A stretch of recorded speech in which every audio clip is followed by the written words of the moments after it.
On a quiet spring morning in 1942, a German staff car turned onto an ordinary street in Nazi-occupied Prague. Inside was one of the Third Reich's most feared men, a figure so brutal the Czech people called him the Butcher. What he didn't know was that just ahead of him, weapons hidden beneath their coats, a handful of assassins lay in wait. They'd trained for months for this moment, knowing that once they acted, there would be no turning back. But how did they come to be standing on that street? What unfolded in the seconds that followed, and how far would the consequences reach? Using rare Gestapo and SS reports documenting those events in meticulous detail, along with eyewitness testimony and modern technology, we'll investigate, moment by moment, the story of Operation Anthropoid, the assassination of Reinhard Heydrich. But who was he? Well, in short, Heydrich was not a good guy. The tall, blonde-haired, blue-eyed, 38-year-old SS Obergruppenführer not only looked the part of a typical Nazi villain, but played it too. Highly intelligent and utterly ruthless, Heydrich had been the mastermind behind the infamous Einsatzgruppen that unleashed a wave of destruction on civilian populations in Central and Eastern Europe. More important for our story, Heydrich had been appointed Reichsprotector of Bohemia and Moravia in September 1941, effectively in charge of the occupation of what is today the Czech Republic. He had immediately unleashed a reign of terror, deporting tens of thousands of Jews, instituting rationing and forced labour, and systematically looting the country. For all Czech patriots, Heydrich symbolised the ruthless oppression of their country and its people. And so it was perhaps no surprise that he became the number one target for assassination by the exiled Czech government in Britain. And there were plenty of people willing to risk their lives to have even a chance at ending his. Let's meet a few. First, Josef Gabčík. 29 years old in 1939, he'd fled his home on the outbreak of war and had served in the French Foreign Legion and Czechoslovak Division in France, earning the Croix de Guerre and the Czechoslovak War Cross for his efforts.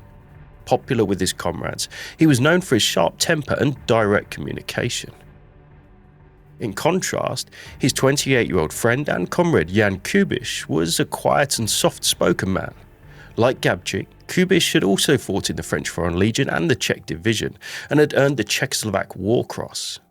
Both men were proud patriots and willing to do whatever was required to strike a blow for their country. But how? Enter the Special Operations Executive. Created in June 1940 on the orders of Winston Churchill with the broad but explicit remit to set Europe ablaze, the SOE was a clandestine body of highly trained secret agents dropped into occupied Europe to gather intelligence, organise resistance, conduct sabotage and, on occasion, carry out assassinations. It was with SOE that Kubiš and Gabčík, alongside a number of other Czech agents, found themselves in August 1941, undergoing rigorous training in all manner of clandestine warfare for what would ultimately become Operation Anthropoid. In its most simple form, the mission was to jump into occupied Czechoslovakia, meet up with the local resistance, locate Heydrich and kill him, and ideally live to tell the tale. A fascinating set of photographs exist, taken at Porchester House in London, headquarters of the Czech military intelligence. It seems to have been something of a rite of passage for all agents after receiving their orders to be photographed at the back of the building against a brick wall. On the 18th of December, it was the turn of warrant officers Jan Kubiš and Josef Gabčík. Over the following weeks and months, a number of other agents, Adolfo Palka, Josef Walčík, Jan Hruby, Jaroslav Schwarz, and Karol Čurda would do likewise. Their paths would cross again. With training complete, 11 days later, and alongside Colonel Moravec, head of Czech intelligence, Kubiš and Gabčík arrived at an aerodrome near Tangmere, where they boarded an adapted Halifax bomber bound for occupied Czechoslovakia. With Gabčík's parting words to his commander, "You can rely on us, Colonel. We shall fulfill our mission as ordered." By 10 p.m, the pair, along with a small arsenal of weapons and explosives, and 6 other Czech agents, each with their own missions, were airborne and soon over occupied Europe. 3.5 hours later, following a close shave with German night fighters over Darmstadt, Flight Lieutenant Ron Hockey dropped down to 900 feet, and at 2:24 a.m. on the signal, Gabčík and Kubiš leapt into the night. Unfortunately, heavy snowfall and darkness had led the pilot astray, and instead of landing to the southeast of Pilsen, the agents had actually been dropped outside the village Nevezdy, 70 miles off target, only 12 miles from Prague, but they had arrived. Within a few days, they'd made contact with the local resistance and before long were established in the bustling city. The support they received from local families was vital. Whether it was the Novak family in Lieben district or Mr. and Mrs. Farfek on Kolinska Street, with Joseph and Marie Svatosh in the Old Town, local resistance leader Jan Zelenska-Hajski on Biskupskova Street, or most frequently over the road in the second-floor apartment of the home of the Moravets family, where Maria hosted the agents and gathered supplies, whilst her son Vlastimil, known as Arta, helped plan the assassination. But just how and where would they do it? Let's explore. Since early April, Heydrich had relocated to a manor situated in the nearby village of Panensky Brezhany, north of the city. The residence, stolen from local Jews, had been turned into a high-security zone with guard posts and patrol dogs making it extremely secure. No go. Heydrich's main office was located here in the impressive Prague castle in the heart of the city. Naturally, it too was heavily defended, and the chance of success was minimal. Various other options were considered, including derailing his personal train en route to Berlin and even sniping at him with an anti-tank rifle, but none proved viable. There was, though, seemingly one vulnerability: the route between his home and his Prague office. That journey, a distance of some 15 miles, took the Reichsprotector through this area of northern Prague along the main roads into the city. Regular observations showed that Heydrich, whether through arrogance or naivety, rarely varied his route and preferred to travel without an escort, just he and driver Oberscharführer Johannes Klein in his open-top Mercedes 320 Tourer. After months of scouting and research, the agents finally identified the ideal location for an ambush right here. Let's take a look. The problem is that the road layout today has changed significantly from how it was in 1942, so understanding it is tricky. But by investigating wartime aerial imagery, along with these highly detailed Gestapo diagrams of the area immediately after the attack, then virtually recreating the road layout and anchoring it to common points on the map that have not changed, and blending it onto the modern satellite view, we get a true understanding of exactly where those events took place. It's worth pointing out how much the 1942 layout differs from the modern view. Today, this two-lane slip road connecting two dual carriageways is the main feature, and at a glance, it does look similar to the shots many of us have seen of what happened here, but really it's not. The actual road here at the time was this one, which ran northwest-southeast, but with a sharp right-hand turn here towards Prague. As this overlay shows, it was actually located right here on the modern view, around what is today a memorial to Operation Anthropoid, but back then was a wooded garden area enclosed by iron fencing and stone pillars, around which was a footpath. Also missing on the modern view, but important in 1942, are several tram lines, along with a complex array of posts and power lines, which crossed the road in this area. The key, though, is this tight right-hand turn, which Heydrich's driver would have to make en route to the city, which had to be taken at very low speeds, an ideal position for an ambush. Let's map out the plan. So, Gabčík and Kubiš were to loiter on the curb here, whilst a third agent, Adolf Opálka, would wait across the street in this location. The fourth man, Josef Valčík, armed with a mirror, was to stand about 100 yards up this road and signal when Heydrich's car came into view. That was the sign for Gabčík to prepare his Sten gun and for Kubiš to ready his custom-made grenades. When Heydrich's car entered the bend, Opálka would cross the road in front of it, ensuring that the car would be slow enough for the attack. When, at almost point-blank range, Gabčík's Sten and Kubiš's grenades would put an end to Reinhard Heydrich. At least that was the plan. Now that we've set the stage, let's turn to the 27th of May 1942. Using those investigative images of the crime scene, which includes a reconstruction created immediately after the attack, we can follow events with precise detail. On that morning, Gabčík and Kubiš left the Moravets apartment, picking up two bicycles en route, travelled to the attack site. Kubiš left his here against this post on the other side of the road, while Gabčík propped his, with attaché case and spare Sten magazine, against this one, a little further away. By 8:45, all four agents had met and were in position around the intersection. Gabčík, wearing a raincoat under which he had concealed his Mark II Sten gun, took up his position just here.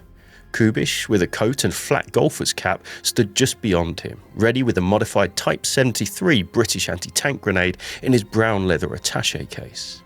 Both men also carried a .32 caliber Colt pistol. Now they waited.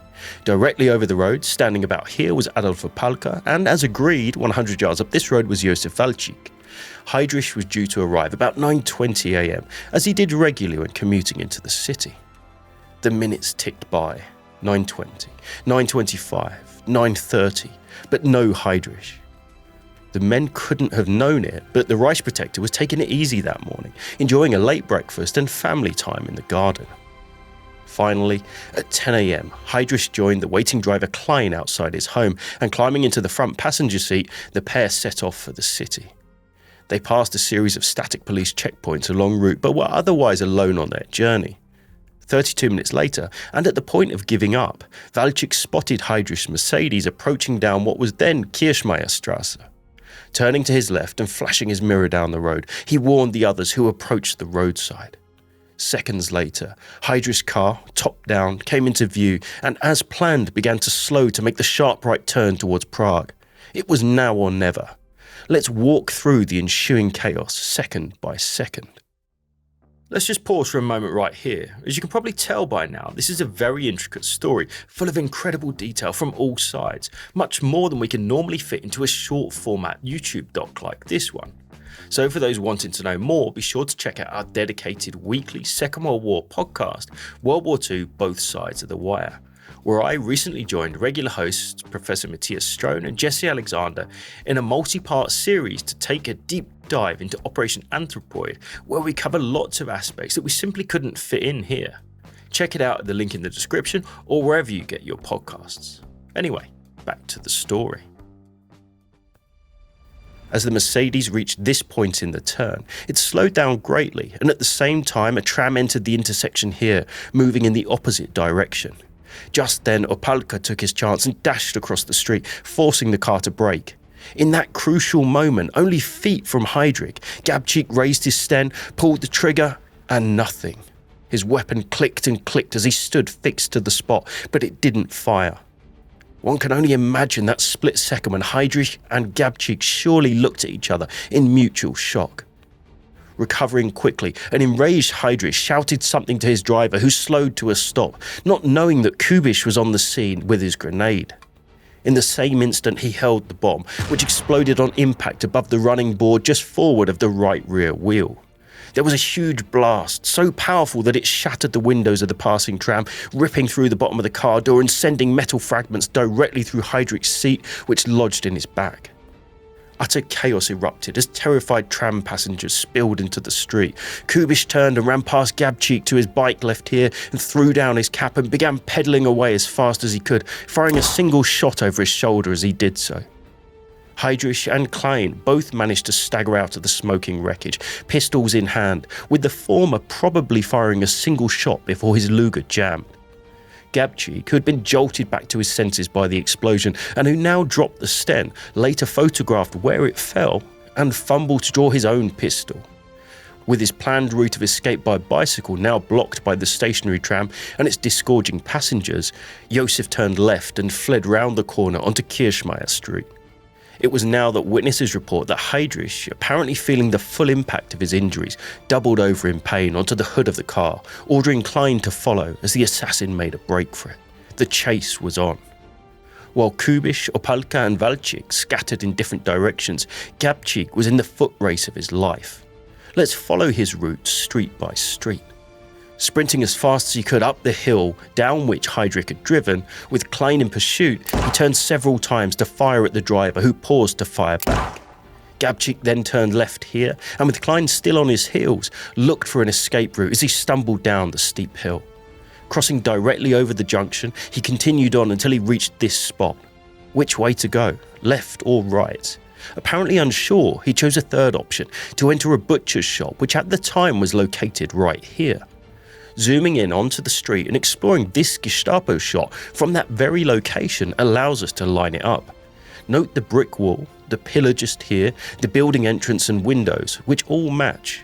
Gabčík took a gamble and ran inside. In an incredible stroke of bad luck, the butcher's shop was owned by a Nazi sympathiser named František Brauner, whose brother actually worked for the Gestapo. Brauner immediately ran out into the street shouting, attracting the attention of Klein, who was still giving chase and just approaching the junction.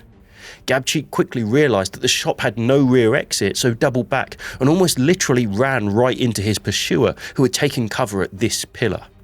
In a chaotic Wild West-style firefight, Gabčík managed to shoot Klein in the left thigh and then force his way through the door, turn right and back out onto Holešovice Street, the same road where Heydrich had been ambushed a couple of minutes earlier. Reaching the bottom of the road here, he was spotted by Milada Matulova, who was sunbathing in her garden. He came running by from the street. How best to describe him? Rather short, staring eyes, a revolver in his hand pointing in front of him. His tie was flying in the wind. He was out of breath. For a few seconds he stopped there at the corner of our street, and it seemed to me he didn't know where to go on running. Then he set off again, running down the hill along the streetcar tracks. Then he vanished amongst the surrounding gardens. He had, for now at least, escaped. So too had Kubiš. Immediately after the attack, he cycled southwards for around 1 mile down Kirchmeierstrasse until he reached the suburb of Palmovka. Here, bleeding from wounds to the face, chest and hand caused by the detonation of his own grenade, he left his blood-stained bicycle outside the Bata shoe shop before staggering 300 yards to an apartment building in which Mrs. Novak lived. Luckily, she was home and immediately brought him inside. Knowing that the blood-stained bicycle nearby was a major issue, she quickly sent her 14-year-old daughter out to retrieve it, which she did, but in doing so faced several inquiries from concerned passers-by who thought she may have been in an accident. Whilst all 4 agents had managed to disappear into the city, Heydrich was still at the junction. Wounded but conscious, he was bundled into a passing Tatra van loaded with floor polish and rushed to nearby Bulovka Hospital. Duty doctor Vladimir Schneider recalled the encounter. Heydrich was alone in the room, stripped to the waist, sitting on a table where we carry out the first examination. I greeted him in Czech. He raised his hand but did not answer. I took forceps and swabs and tried to see whether the wound was deep. He did not stir, he did not flinch, although it must have hurt him. At first sight, the wound did not seem dangerous, unfortunately.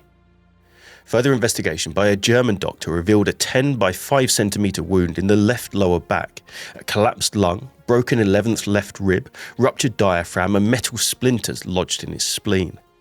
The real danger, though it wouldn't be clear for some time, was from the car's upholstery, which had been dragged into his body by the blast.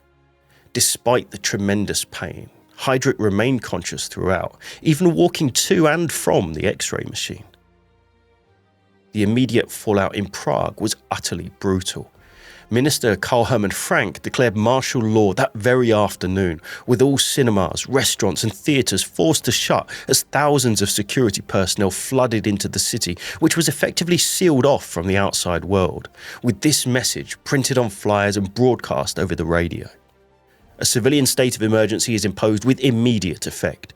Anyone who accommodates or provides assistance to persons involved will be shot dead with their family members. That first night alone, more than 8,000 personnel were involved in a methodical sweep across the city, with 541 people arrested. The 4 key players all had close shaves, with Opalka being in a home as it was searched, only escaping by hiding in a broom cupboard. Though none of the agents were captured that night, one discovery did cause concern. A briefcase containing false identity papers was found at the home of a resistance member. Included amongst them, though with an incorrect first name, was an image of Josef Valčík. Distributed onto wanted posters with a reward of 100,000 crowns, Valčík's face was now to be seen around Prague, though the direct connection to the assassination attempt had not as yet been made. The German investigation into those events was rapid and extremely thorough, with dozens of photographs taken from all angles, every witness from the tramcar interviewed, along with the butcher and other passers-by. Every piece of physical evidence was mapped and examined in minute detail, and a whole series of reports produced to reconstruct events as best as possible. As early as 9 a.m. on the 28th of May, in the centre of Prague, the Germans displayed much of the evidence left at the scene, with detailed descriptions. pale beige waterproof silk coat with light buttons, 2 dark brown suitcases, one containing a dirty beige velour beret with label Bila Labut stores, woman's bicycle, Motovelo J. Kramer Teplitsa, manufacturer's number 40363, black rim wheels, 3/8-inch red stripes, ivory and red frame and forks, red handlebars, black hand grips, red-brown saddle in good condition. Alongside it was this reward poster, offering the massive sum of 10 million crowns, about $6 million in today's money, for information leading to the capture of the agents. Despite the huge reward and lots of evidence, no new leads were forthcoming, though it wasn't through lack of trying. In the days following the attack, over 21,000 German soldiers and local police were involved in searching thousands of homes on the trail of the would-be assassins. That constant searching did have an impact though. Feeling the mounting pressure, local resistance leader Jan Zelenska-Hajski decided that it would be better to move all the agents in the area into a single safe house. Approaching the Dean of Prague Orthodox Church for help, he suggested the crypt of St. Cyril and St. Methodius Church on Reslova Street in the heart of the city. Between the 30th of May and the 1st of June, 7 agents, including Jan Kubish and Josef Gabčík, arrived right here to take shelter in a place from which they would never leave. Above ground, the search intensified as the days went on, with hundreds losing their lives. It seemed that all the agents had achieved thus far was to wound Heydrich and bring untold suffering to their countrymen. But what they didn't know, in fact almost nobody knew, was the true condition of Reinhard Heydrich. Since arriving at Bulovka Hospital, an entire floor had been cleared out for the Reich Protector, and no Czechs, doctors included, were allowed to see him. Heydrich had undergone an operation to remove his spleen on the 27th of May, but since then had begun to deteriorate as infection took hold, very likely caused by the horsehair and seat cushion material dragged into his wounds. They'd turned septic, and despite multiple blood transfusions, by 4:30 a.m. on the 4th of June, 8 days after the attack, Reinhard Heydrich, the butcher of Prague, was dead. 4 days later, following a torchlit procession through the streets of Prague and a return by train to Berlin, Heydrich's elaborate state funeral took place, attended by Hitler and all the leading Nazi Party members. Originally buried under an ornate headstone in Berlin's Invalidenfriedhof cemetery, his grave was destroyed by occupying forces at the end of the war, and today, fittingly, the burial place of one of the most brutal war criminals of the Second World War is largely forgotten, identified only by this small stone plinth. Operation Anthropoid had been a success, but the story was far from over, and the repercussions to all of those involved would be enormous. But what of those 7 agents, hidden away in a Prague church crypt?